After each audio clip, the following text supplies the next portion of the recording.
Bom dia, irmãos. A graça e a paz do nosso Senhor Jesus Cristo, amém? Da última vez que a gente estava aqui em cima juntos, eu falei que seria um duelo, mas não é um duelo, vai ser um dueto.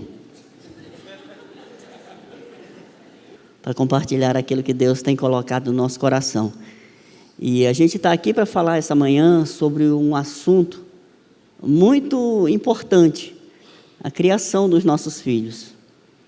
E, em primeiro lugar, a gente quer dizer que nós não nos colocamos aqui como um casal perfeito e nós não temos uma família perfeita.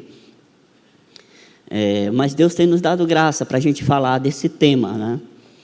E minha esposa está aqui para me ajudar porque ela tem um papel muito importante na nossa família. Fundamental, eu diria.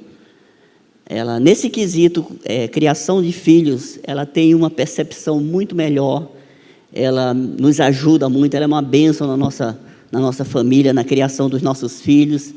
Ela discerne coisa na vida dos nossos filhos que eu passo totalmente batido, e ela vem sempre e fala comigo, ela não age sem antes falar comigo, e nós nos consideramos uma equipe no nosso lar. Então, cada um com as suas habilidades e com as suas fraquezas, a gente tenta trazer o equilíbrio na construção da nossa família. E Deus tem nos dado graça, porque a gente tem um casal de filhos que não dá muito trabalho não, né? Só um pouquinho. A gente tem uns filhos que não tem nos dado, nós não temos talvez o desafio que muitos de vocês têm aqui com filhos, mas é unicamente a graça de Deus, não é, irmão? Nós queríamos compartilhar algo que está escrito no livro de 1 Samuel, capítulo 2. Você vai abrir sua Bíblia, deixar aberta, porque a gente vai ler mais alguns textos. Mas de início a gente vai ler a partir do verso 22, do 22 ao 26. 1 Samuel, capítulo 2, perdão, 12 a 17. Do 12 ao 17, perdão. Pode. É interessante essa história de Eli, porque Eli foi um homem bem sucedido na sociedade, né, naquela época. E a história de Eli é muito conhecida. Mas ele foi um homem reprovado dentro da sua casa, como sacerdote, como pai.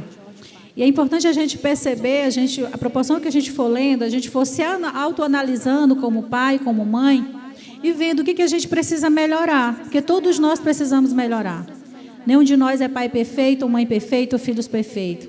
Aí você pode falar que é jovem, não, mas essa palavra é para pai? Não, essa palavra é para a igreja.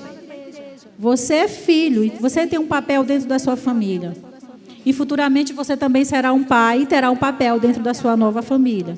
Então fique atento àquilo que Deus vai falar conosco, porque essa palavra, especialmente, ela falou muito com a gente quando a gente estava preparando ela. Amém?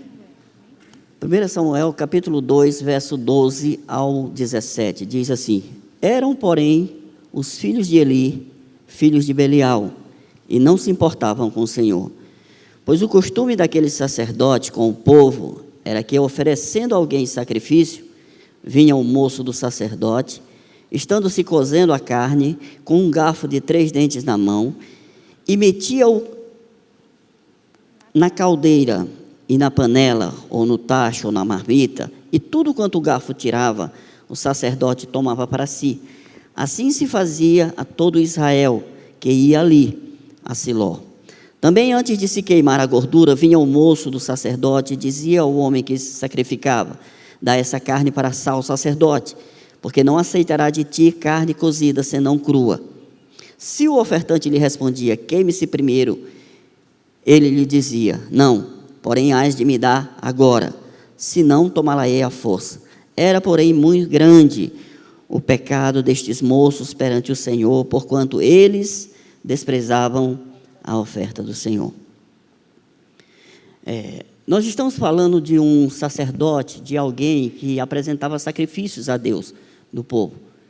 E a primeira pergunta que a gente faria essa manhã, que a gente faz essa manhã, é possível um sacerdote do Senhor, ele ter filhos que são descritos aqui na palavra como filhos de Belial?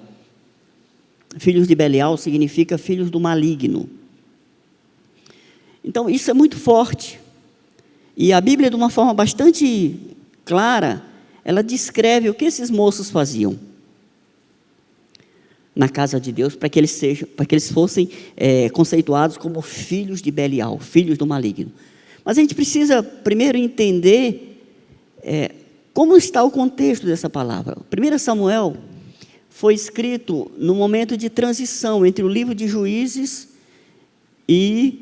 que Israel era governado por juízes, e o reinado dos reis.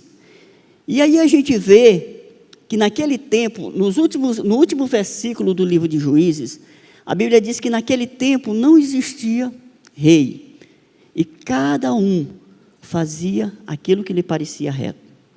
Israel estava mergulhado no pecado, havia muito pecado, Israel tinha se distanciado de Deus. Então esse era o contexto da época. Então o que Deus está fazendo aqui? Quando você abre o livro de 1 Samuel, você vê que começa com a história de uma mulher, de duas mulheres e um homem, ou seja, um homem que tinha duas mulheres. E uma mulher brigava com a outra, porque uma não podia ter filho e a outra podia ter filho. E aí a gente vê já bem aqui a degradação do casamento, a gente vê já aqui uma situação totalmente incomum. E o filho dessa mulher que nasce, ela nasce através da palavra profética de um homem chamado Eli. Eli, quando viu que Ana estava chorando, ele até confunde, imagina que ela está bêbada, mas ela fala que ela não está bêbada, ela está orando porque ela está com o coração pesado. E a Bíblia diz que o próprio Eli, ele diz, olha, vai, no próximo ano você terá um filho. E realmente isso acontece. Então aqui a gente pode observar Deus estabelecendo um propósito através da vida de Eli. Enquanto Samuel nasce de Ana e é consagrado e é entregue ao próprio Eli, a Bíblia relata de um péssimo testemunho do filho do sacerdote, dos filhos do sacerdote. Então Deus levantando um filho adotivo para Eli e desprezando os filhos naturais dele, tirando, arrancando. E esses jovens, a Bíblia diz que eles tinham um péssimo testemunho. Eli era um sacerdote, um líder espiritual, um juiz, um líder político. Ele tinha duas funções. Ele era um sacerdote e ele era um juiz. Então ele julgava todos os casos de Israel e ele também julgava a questão espiritual. Então ele era um homem que tinha uma autoridade muito grande, ele trabalhava muito, ele era uma autoridade máxima na cidade, era um homem respeitado.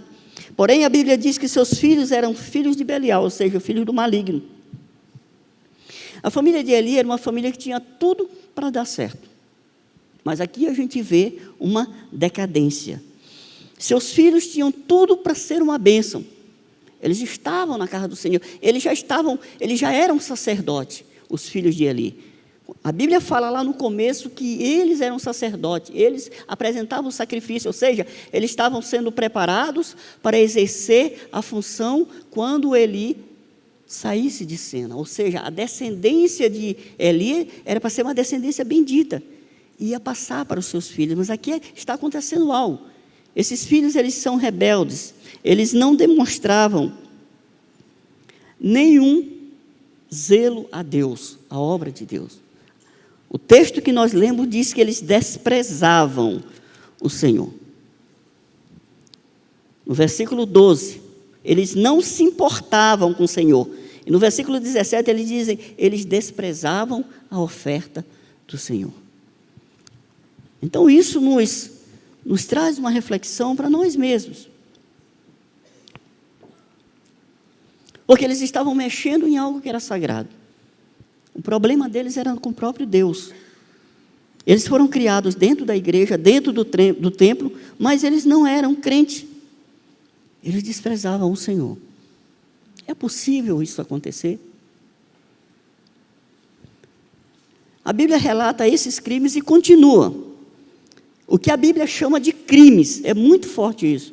A partir do verso 22, leia lá comigo.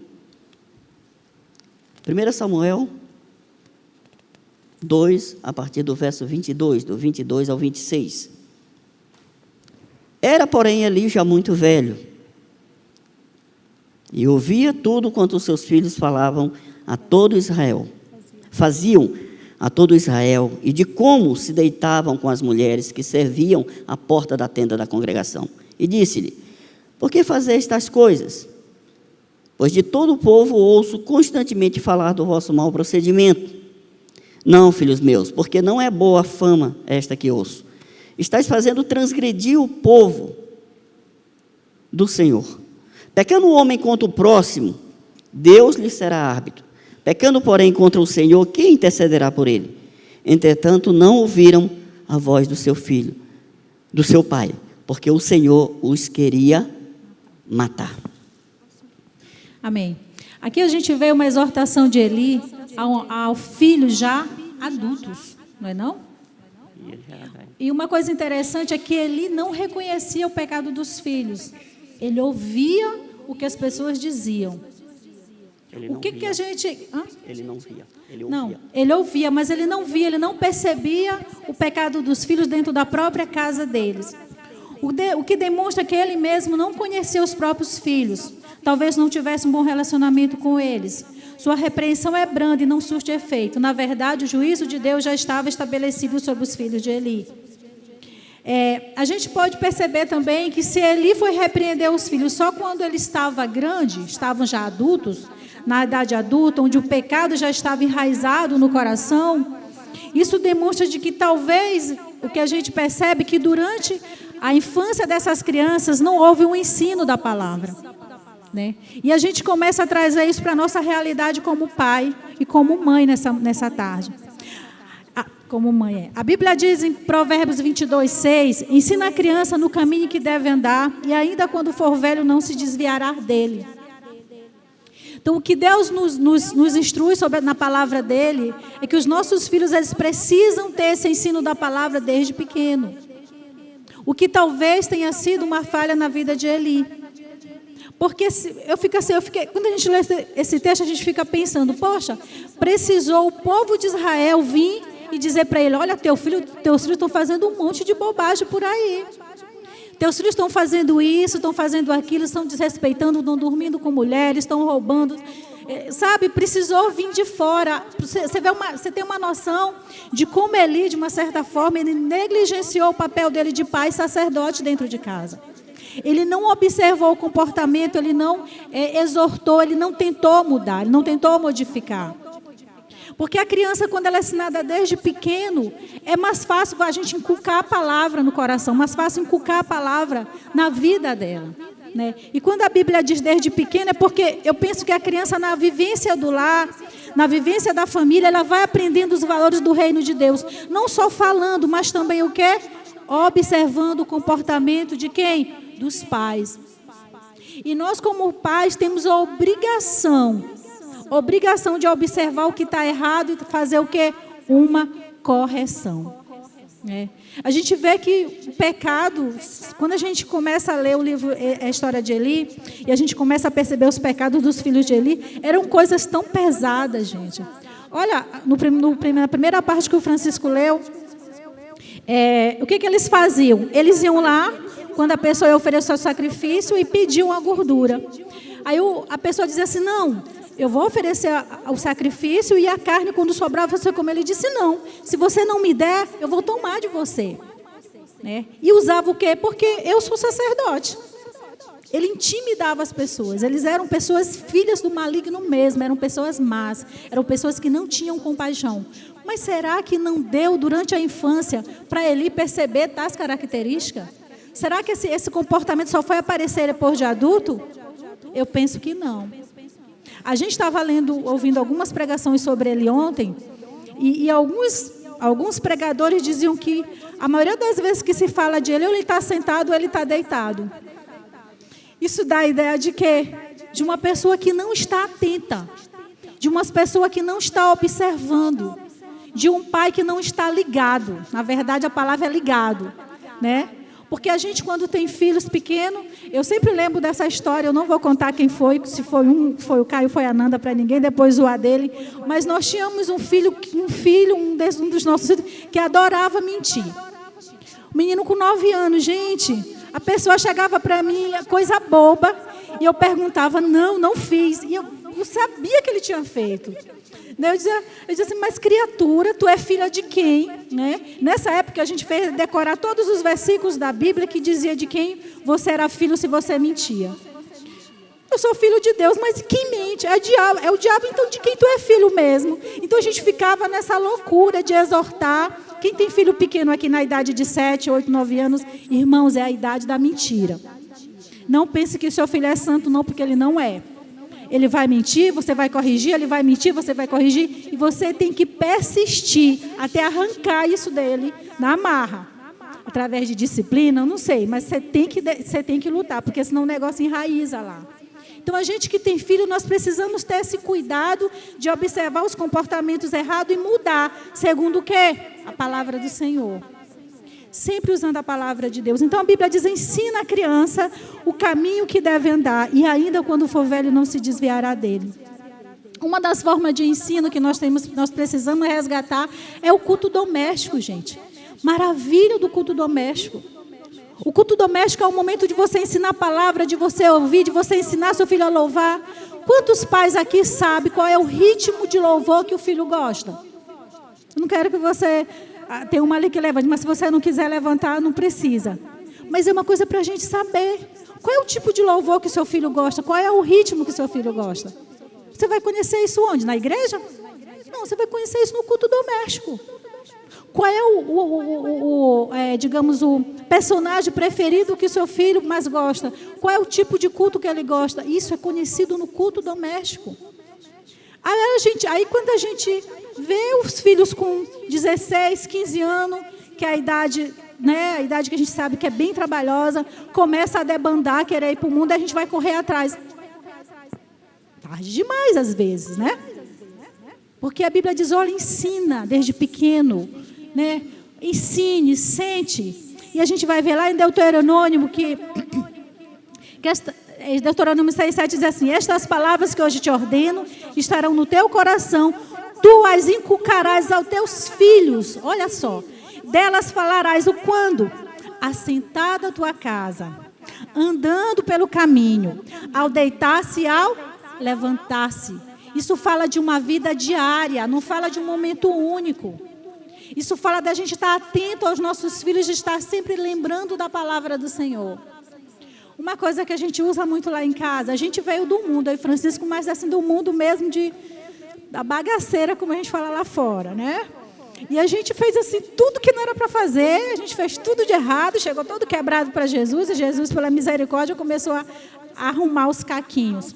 Nós sempre falamos do nosso testemunho para as crianças, para os jovens, para os nossos adultos. Não é criança mais, né, amor? Não é criança. Pois é, a gente sempre fala para eles de onde a gente veio, o que Jesus fez, o que Jesus está fazendo. Nós sempre usamos testemunho da própria vida deles para dizer, olha, determinado tempo você agia assim, o Senhor transformou e você está assim hoje. Porque nós estamos testemunhando de um Deus, o quê? Aquilo que o pastor Jean falou, de um Deus vivo, de um Deus que se move, de um Deus que opera, de um Deus que transforma. Eu penso que essa é a melhor forma, pelo menos para nós, a melhor forma de você testemunhar de Jesus, de você testemunhar dos milagres. Quando a gente lê Salmo 78, a gente vê Deus ordenando ao povo de Israel a contar as histórias do deserto para os seus filhos, para que aquela geração ela se perpetue na presença do Senhor. A mesma coisa é o de hoje. Nós, como pais, precisamos testemunhar desse amor de Deus, testemunhar desses milagres. Por exemplo, uma coisa que a gente pode fazer, você está orando por uma cura na sua casa? Você está orando por um milagre na sua casa? Meu filho, vamos orar. Quando receber, olha, Jesus respondeu. Jesus respondeu, vamos agradecer ao Senhor. Você está fazendo o quê? Você está testemunhando, gerando um alicerce, formando uma base sólida na palavra de Deus, para que quando o seu filho cresça, ele saiba quem é o Deus da vida dele, porque é o mesmo Deus dos seus pais. Os pecados dos filhos de Eli foram revelados, os crimes, como a Bíblia diz, no templo, na igreja. E a Bíblia não fala muito da vida, da família de Eli. E a gente imagina que, devido a aquilo que eles viviam naquela época, ele não deveria ter uma família estruturada. Mas muito de nós tem uma vida estruturada hoje. E o ensino, como a gente está falando, ele precisa começar na nossa casa. e quando nossos filhos ainda estão pequenos. A forma que nós nos relacionamos como marido e mulher, como pai e mãe, diante dos nossos filhos, é um bom testemunho de Deus. Sabe? Existem pais que não poupam as crianças das suas brigas. Existem pais que brigam na frente das crianças e falam coisas horríveis. Então você está semeando algo terrível na vida do seu filho. Porque numa briga, sempre alguém quer prevalecer. E essa criança, de uma forma ou de outra, ela tem que se posicionar do lado de algum. E vai ficar uma má impressão, vai ficar uma mancha, vai ficar uma marca ali no coração. A forma como nós nos relacionamos com as pessoas que nos servem na nossa casa diz muito a respeito da nossa fé. Como você trata os seus empregados, as pessoas que te servem diante dos seus filhos? Você demonstra através da sua vida, do seu caráter e do seu temor a Deus, que as pessoas elas são iguais perante a Deus e são importantes, independente da sua condição social ou econômica. Isso tudo é pregação de Deus para a vida dos nossos filhos.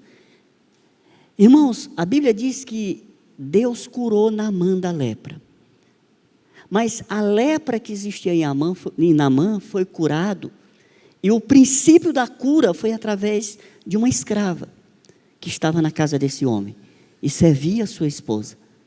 E ela falou assim, olha, lá em Israel tem um homem chamado Eliseu, um profeta, e ele pode curar essa lepra. E Naamã foi curado da lepra. E Naamã era um homem orgulhoso. Então, a nossa vida, o dia a dia, como diz em Deuteronômio 6,7, é importante diante dos nossos filhos. O culto doméstico é importante, falar dos valores de Deus, mas viver uma vida comum do lar, respeitando um ao outro, respeitando as pessoas, também é uma mensagem preciosíssima para os nossos filhos. E aí você pode pensar, mas irmãos, a gente peca e erra tanto? Sim, isso também faz parte de um testemunho cristão. Quando a gente erra, é muito bom a gente pontuar que nós não somos perfeitos. Porque também existe aquela máxima da gente tentar passar e maquiar uma vida que às vezes que não é real. A gente precisa abrir o nosso coração. Gente, se a gente for fazer as vezes que a gente já sentou com os meninos para pedir perdão pelos nossos pecados, às vezes que nós já tivemos que pedir perdão para o outro, diante deles, para deixar bem claro, eu sou um pouco mais explosiva, eu sou um pouco mais agitada. E às vezes eu falo um pouco alto, gente, assim com o Francisco, não copie isso aí não, viu? E aí, depois eu chego assim, eu digo, Ananda, minha filha, não faça isso, porque com seu marido, porque eu peço perdão na frente deles e falo, olha gente, isso que eu fiz é errado, mamãe fez errado, isso não é um comportamento, nem para a Ananda copiar, nem para o Caio aceitar também da esposa dele. Então a gente precisa compartilhar as nossas fraquezas para eles perceberem que em Jesus também, que Deus também não precisa, não está aqui para ser esse juiz, de colocar sobre nós esse jugo de perfeição. Que eu lembro muitas das vezes, eu sempre falo desse testemunho, meu primeiro contato com o evangelho foi com os meus primos. Meus primos, eles não vestiam, gente, nem calça jeans, nem bermuda. Era calça social e camisa social. A gente brincava na escola, ele rolava a calça, mas ele não trocava aquela calça. E para tristeza nossa, todos eles, quando vieram para a cidade estudar, quando vieram para cá, para São Luís, a maioria deles se desviaram. Porque viviam dentro de uma redoma de religião tão pesada que eles, como jovens, não aguentaram. Desse eu acho que só ficaram 2 que permanecem cristãos, mas a maioria deles se desviaram. Então, nós não precisamos passar esse jugo para os nossos filhos. Nós precisamos dizer que Jesus perdoa, que a gente precisa se arrepender, que a gente precisa estar sempre buscando Ele para melhorar. Nós precisamos passar essa imagem de um Deus leve, mas de um Deus também que estabelece o juízo, como a gente viu aqui. Mas eu creio assim, quando a gente recebe, eu tenho certeza que o Senhor deve ter exortado aquela família em algum momento e não foi ouvido. Porque nosso Deus, Ele é bom. Ele sempre fala para nós quando a gente está errando. Ele sempre nos exorta. Sabe aquela questão que quando a gente aconselha casal, que esse casal veio de um namoro na igreja, que o casal está vivendo tribulação, a gente fala assim, mas você não percebeu que determinada pessoa era assim? A pessoa fala, não, eu percebi. Eu percebi, ela conta testemunho de coisas que Deus mostrou para ela no namoro, mas como ela não observou, ela casou com a pessoa e depois do casamento achando que a pessoa ia mudar e a pessoa não mudou. Porque Deus, Ele é fiel. Deus, Ele é justo. Então, eu penso que Deus, Ele sempre nos exorta quando a gente está fazendo algo errado. A gente que às vezes tem um coração endurecido e não ouve, não obedece. Mas o Senhor, Ele é bom e Ele sempre vai nos mostrar. E no final do versículo que a gente leu, a Bíblia diz que Deus, entretanto, não ouviu a voz do seu pai, porque o Senhor os queria matar. Gente, isso é muito forte, porque a gente prega um Deus de amor, né? Nós estamos falando do Velho Testamento, mas a gente prega um Deus de amor. E de repente você vê um filho de um sacerdote, Deus quer matar. Por que será isso? Porque já está chegando o juízo de Deus. Deus sempre avisa o pecado. Mas existe um momento em que vem o juízo de Deus. E parece que não acontece nada aqui. A repreensão, ela não tem mais efeito, porque o tempo da repreensão passou. E você vai ver lá em 1 Samuel, capítulo 2, do verso 27 ao 36. A repreensão não funciona. Fala do juízo, continua, né? O texto. 1 Samuel 2, 27 ao 36. Isso bem aqui. Fala do juízo de Deus. O juízo, né? de Deus. Veio um homem de Deus a Eli e lhe disse, assim diz o Senhor, não me manifestei na verdade à casa do teu pai, estando os israelitas ainda no Egito, na casa de Faraó? Eu o escolhi entre todas as tribos de Israel para ser meu sacerdote, para subir ao meu altar, para queimar o incenso e para trazer a estola sacerdotal perante mim. E dei à casa do teu pai todas as ofertas queimadas dos filhos de Israel. Por que pisais aos pés dos meus sacrifícios e as minhas ofertas de manjares, que ordenei que me fizesse na minha morada? E tu, por que honras a teus filhos mais do que a mim? Para tu e eles vos envergonhares das melhores de todas as ofertas do meu povo de Israel. Porquanto diz o Senhor, Deus de Israel, na verdade, dissera eu, que a tua casa e a casa do teu pai andariam diante de mim perpetuamente. Porém, agora diz o Senhor, longe de mim tal coisa, porque aos que me honram, honrarei. Porém, os que me desprezam serão desmerecidos. Eis que veio dias em que cortarei o teu braço e o braço da casa do teu pai, para que não haja mais velho nenhum em tua casa. E verás o aperto da morada de Deus, há um tempo com o bem que fará a Israel, e jamais haverá velho em tua casa. O homem, porém, da tua linhagem, a quem eu não afastar do meu altar, será para te consumir os olhos e para te entristecer a alma. E todos os descendentes da tua casa morrerão na flor da idade. Ser-te-á por sinal o que sobreviverá aos teus dois filhos. Ser-te-á por sinal o que sobreviverá a teus dois filhos, Hofni e Finéias, ambos morrerão no mesmo dia. Então suscitarei para mim um sacerdote fiel, que procederá segundo o que tenho no coração e na mente, e edificar-lhe-ei uma casa estável, e andará diante do meu ungido para sempre. Será que todo aquele que restar da tua casa virá e inclinar-se diante dele, para obter uma moeda de prata e um bocado de pão, e dirá, rogo-te que me admitas a algum dos cargos sacerdotais para ter um pedaço de pão que coma. Então aqui Deus está entregando uma palavra de juízo através de uma pessoa sobre a casa de Eli. E a ideia é a seguinte, ele vinha de uma descendência, ele é descendente de Arão. Então todos aqueles que viessem após dele, da sua família, iam seguir essa linhagem. E aqui Deus está cortando essa linhagem. Deus está estabelecendo um juízo, onde Ele tira os filhos. Ele está dizendo, olha, os dois morrerão no mesmo dia.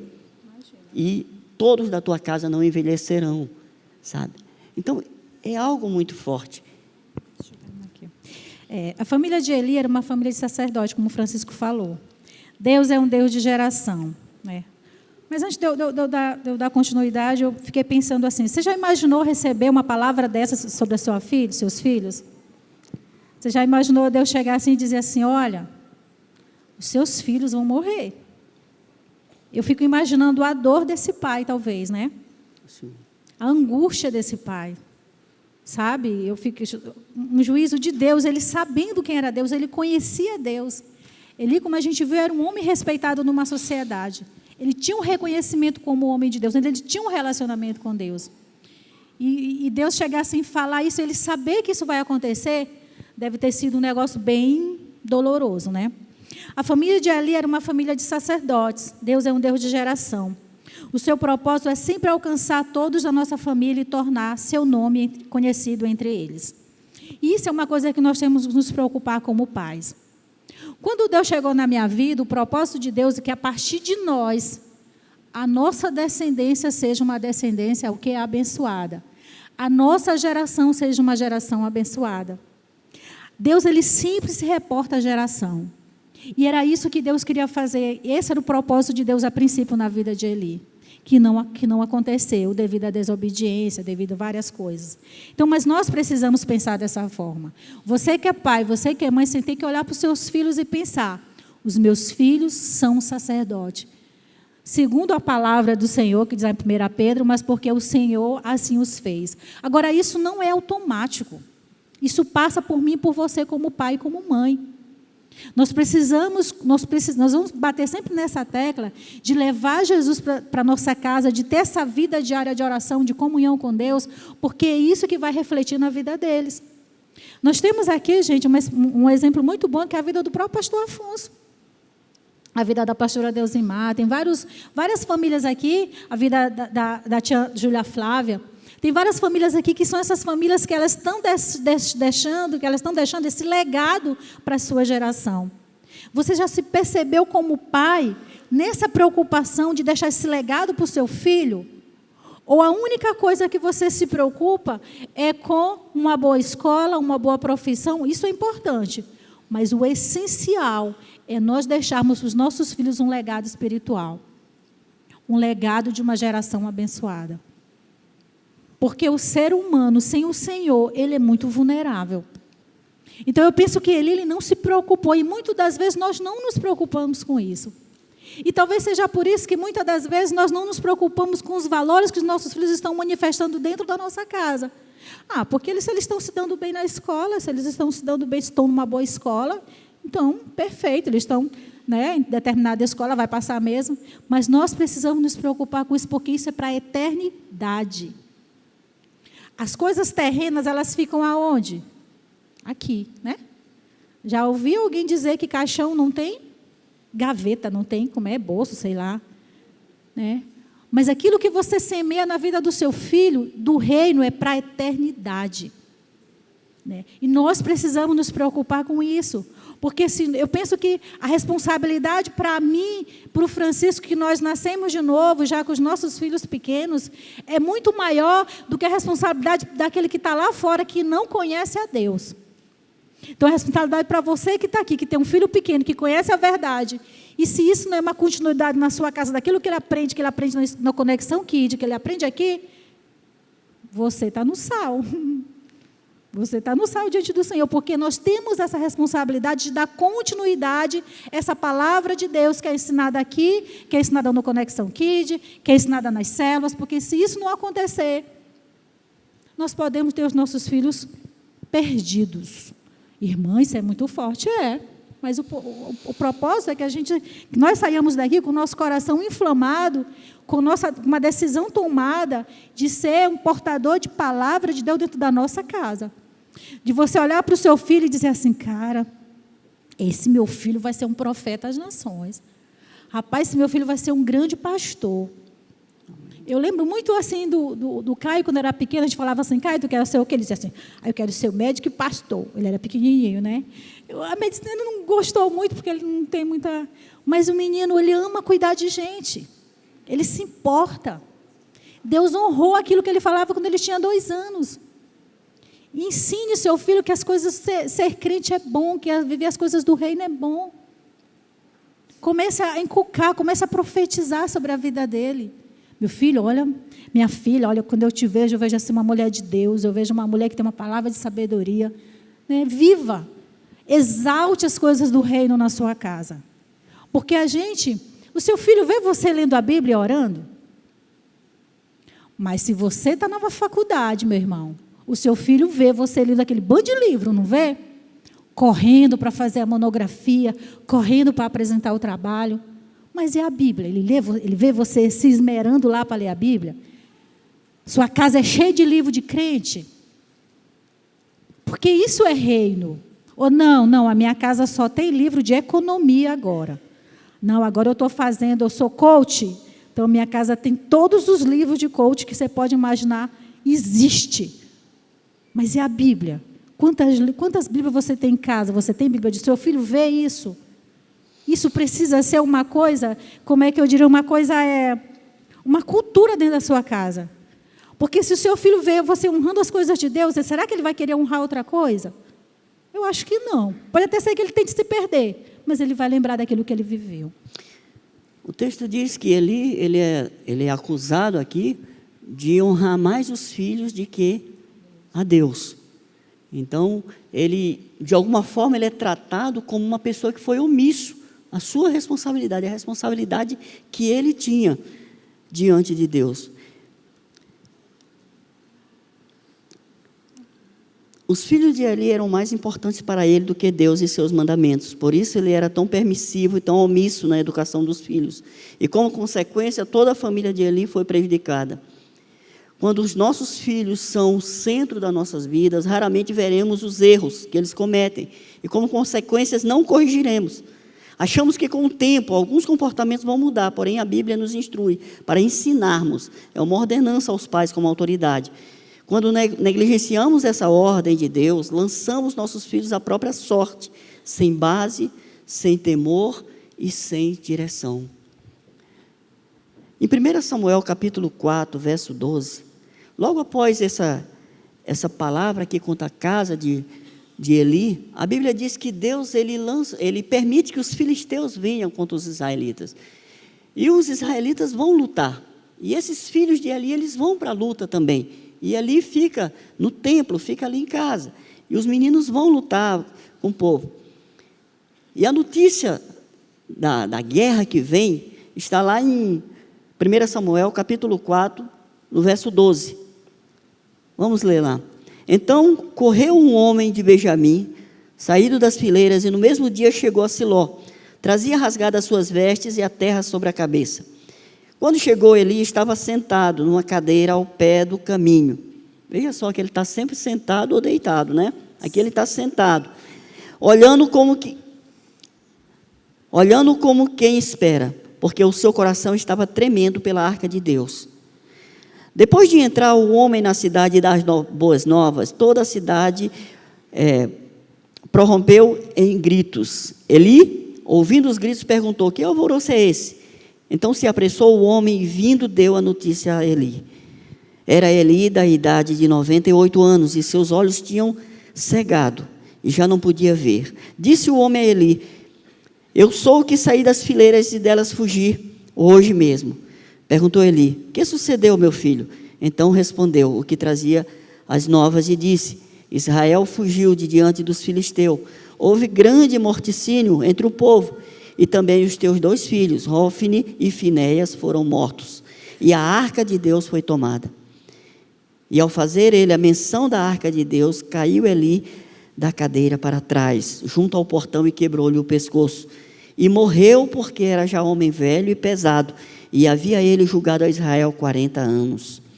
Estando sua nora, a mulher de Finéias, um dos seus filhos, grávida, e próximo ao parto, ouvindo essas novas, de que a arca de Deus fora tomada e de que seu sogro e seu marido morreram, encurvou-se e deu à luz, porquanto as dores lhe sobreviveram. Ao expirar, disseram as mulheres que o assistiam: não temas, pois vieste um filho. Ela, porém, não respondeu nem fez caso disso. Mas chamou o menino de Cabor, dizendo: foi-se a glória de Israel, E isso ela disse porque a arca de Deus fora tomada, e por causa dos seus sogros e do seu marido. E falou mais: foi-se a glória de Israel, pois foi tomada a arca de Deus. É o juízo de Deus. Então eles foram para a guerra, perderam. E quando voltaram, lá na guerra, os filhos de Eli, eles foram mortos. E quando Eli, ele recebe a notícia, a Bíblia diz que ele cai e quebra o seu pescoço e ele morre. E ali nasce uma criança, num momento de bastante desespero, em que é colocado o nome e acabou. Ou seja, a glória acabou. Foi um tempo, logo após, muito difícil para Israel. Mas ali acabou momentaneamente uma linhagem, pela omissão de um homem de Deus, que tinha uma responsabilidade, que era conduzir a sua linhagem para viver ou fazer as coisas para Deus, ou cumprir o propósito de Deus. Percebam uma coisa, que a Bíblia, em nenhum momento ela diz que Eli foi omisso no seu trabalho sacerdotal, naquilo que ele fazia, nos casos que ele julgava. A Bíblia não diz, mas deixa bem claro que ele foi omisso na criação dos seus filhos. Ou seja, ele era uma bênção no templo, ele era uma bênção na casa de Deus, mas em sua casa ele não resolveu. Em consequência disso, os seus filhos foram mortos. E aqui a pergunta: é possível um filho de um sacerdote, um crente, ser o filho do maligno? Ser um filho de Belial? Será que é possível nos nossos dias isso acontecer? Sim, mas nós precisamos aprender com os erros de Eli. Os filhos, eles não nascem prontos. Eles, como nós, nascem da natureza decaída de Adão. Eles precisam ser trabalhados desde cedo. Se há algo que precisa ficar nos nossos corações, principalmente para você que tem filho pequeno, é que você precisa se envolver mais com seu filho. Você precisa ensinar, você precisa ser um instrumento de Deus na vida dos seus filhos. O Senhor nos ordena a ordenar os nossos filhos. Esse é o papel, uma responsabilidade nossa. Não podemos transferir nem terceirizar. Precisamos nos aliar ao Senhor nessa missão de deixar um legado às nossas gerações futuras. Porém, para isso, precisamos ensinar e viver o reino dentro dos nossos lares. Queridos, o mundo lá fora não tem nada de bom. Tudo que há de bom está no reino de Deus. Nós temos hoje a oportunidade de sermos diferentes, de fazermos uma geração diferente a partir de nós. Aquilo que nós estamos vivendo nos nossos dias, a oportunidade que nós temos de ter essa palavra, de conhecer esse Deus, isso é bênção para nós, é bênção para os nossos casamentos, para a nossa família, mas é bênção para os nossos filhos. E nós precisamos compartilhar isso com eles. Nós precisamos ter um testemunho de Deus na nossa vida. Os nossos filhos, eles estão nos observando as nossas atitudes. Eles costumam copiar aquilo que nós somos. É muito importante a gente ficar atento a isso, porque às vezes a gente só vem para a igreja, claro que aqui não tem ninguém assim, e só pega a Bíblia, claro que aqui não tem ninguém assim, dia de domingo no dia da célula, mas aqui não tem ninguém desse jeito, aqui todo mundo é crente, né? Mas é muito importante que os nossos filhos, eles vivenciem esse tempo dentro da nossa casa de oração, de leitura da palavra, como a gente falou, é importantíssimo. Às vezes você vem para cá domingo, a gente vem para cá e hoje houve uma palavra maravilhosa, uma palavra que transforma, que toca o nosso coração, que a gente sai daqui quebrantado. Mas, irmãos, a gente vive num mundo, o mundo é seco das coisas de Deus. Se você for para o seu trabalho, quando você chegar de lá, aquela palavra já ficou para trás.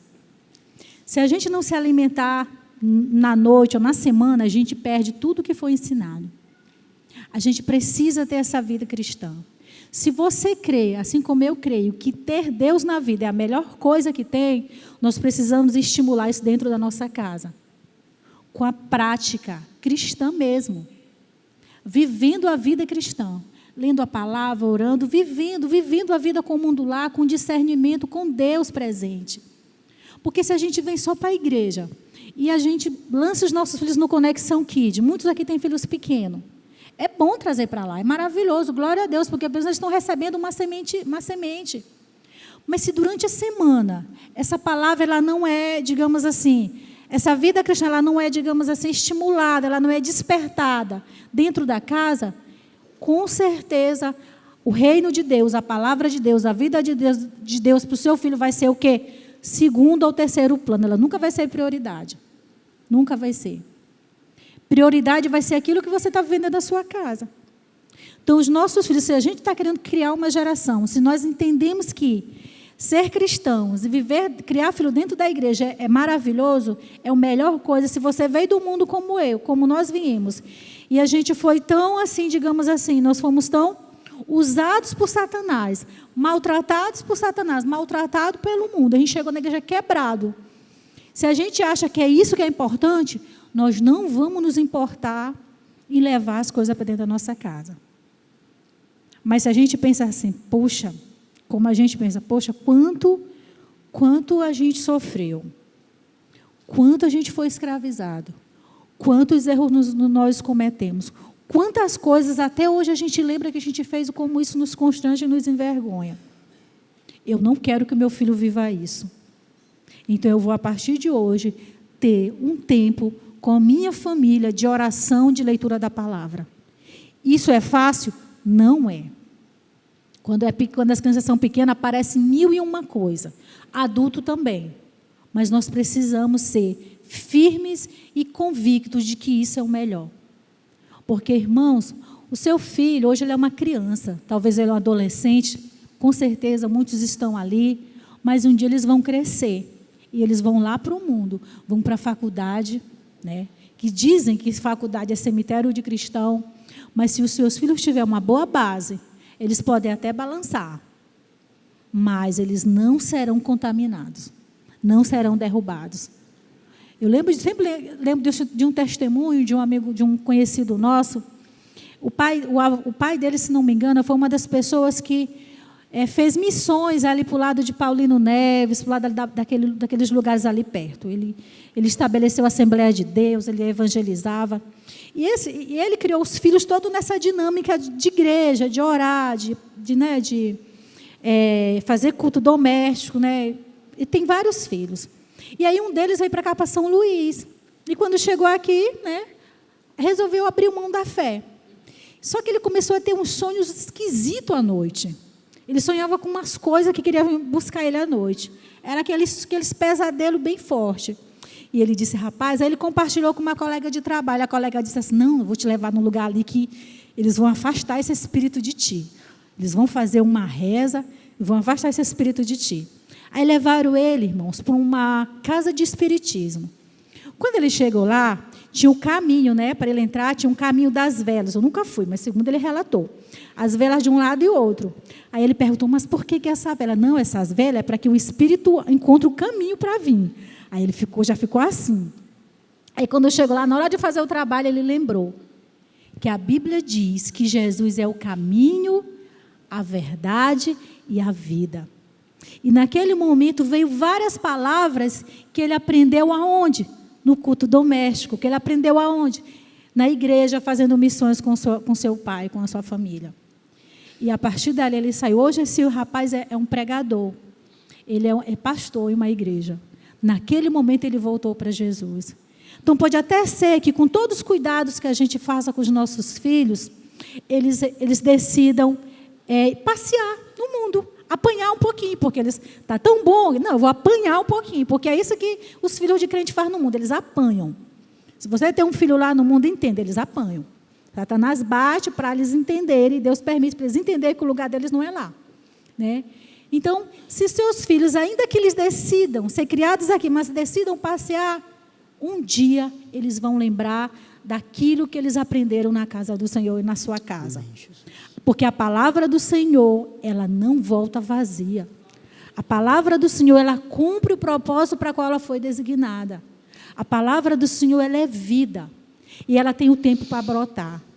Então, se a gente faz tudo isso, mas, irmão, eu faço tudo isso e meu filho está no mundo. Tá não, irmão. Ore e descanse o seu coração. porque ele está lá, mas a palavra do Senhor vai ter um momento que ela vai explodir dentro dele, que ele não vai conseguir ficar lá. Amém? Amém. E o que te impede de manifestar a glória de Deus? O que nos impede nos nossos dias de manifestar? Lógico que a primeira oposição é o nosso inimigo, é o inimigo dos nossos filhos. Mas a gente, às vezes é o tempo, somos escravos do tempo, não temos tempo. Mas a grande verdade é que nós nunca devemos estar tão ocupados ao ponto de não termos tempo para a nossa família, para os nossos filhos. Precisamos ser uma bênção no templo, na igreja, mas também ser uma bênção na nossa casa. Nosso ministério é o reflexo daquilo que nós somos em casa. Então, o que adianta sermos assíduos nas reuniões, sermos homens e mulheres comprometidos com as coisas de Deus? Ele era comprometido com as coisas de Deus, mas ele negligenciou o outro lado, a sua casa e a sua família. E essa palavra é algo para despertar os nossos corações, para que a gente entenda que a partir de nós, Deus tem algo grandioso a fazer nas gerações vindouras, e vai passar por nós, vai passar por mim e por você, e que não fique como ficou na vida de Eli, que se omitiu de fazer aquilo que precisava ser feito, de exercer o seu papel, e recebeu um juízo muito forte. Quem sofreu? Toda a sua família. Amém? O Salmo 145, verso 4, diz assim: uma geração louvará a outra geração as tuas obras e anunciará os teus poderosos feitos. Há uma palavra de Deus para você, há uma palavra de Deus para a sua vida. Irmãos, se segure nessa palavra. Mas não se segure de uma forma omissa. Entenda que há algo a ser feito. Todas as vezes que Deus falou com o homem, Ele incomodou o homem a sair da sua zona de conforto. E é isso que Deus faz essa manhã, aqui nesse lugar. Nos chama para tomar a nossa posição de sacerdote, de homem de Deus, de mulher de Deus. E que a gente esteja mais perto dos nossos filhos para ouvir, para compreender, para testemunhar das grandezas de Deus. Amém? Vamos ficar de pé. Nós queríamos orar.